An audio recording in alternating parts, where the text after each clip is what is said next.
आपण पाहत आहात कराड टुडे न्यूज।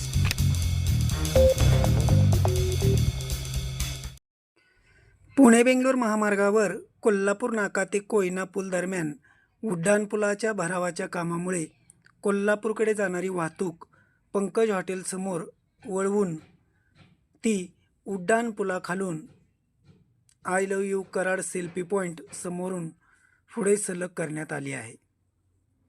त्याचबरोबर कराड शहरात जाणारी वाहतूक पिलर क्रमांक 87 व 88 मधून शहराकडे वळवण्यात आली आहे।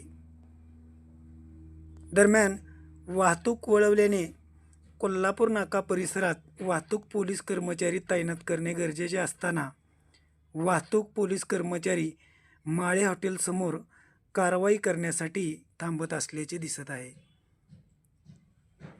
काल सायंकाळी उड्डाणपुलाच्या भरावाच्या दोन्ही बाजूचे काम सुरू करावयाचे असल्याने कोल्हापूरकडे जाणारी वाहतूक ही उड्डाणपुलाखालून वळवण्यात आली आहे।